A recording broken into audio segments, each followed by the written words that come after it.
تیمند تموم کنش عزیزم، بیرحمی تو آخه، دوریت تو قشنگم کرده منو کلافه.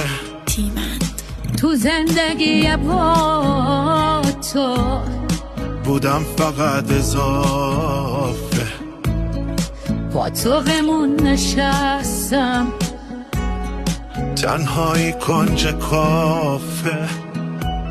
خیره شدم به عکس تو، من عاشقم برعکس تو، یه عشق ازت طلب من، یه کوه غم طلب تو.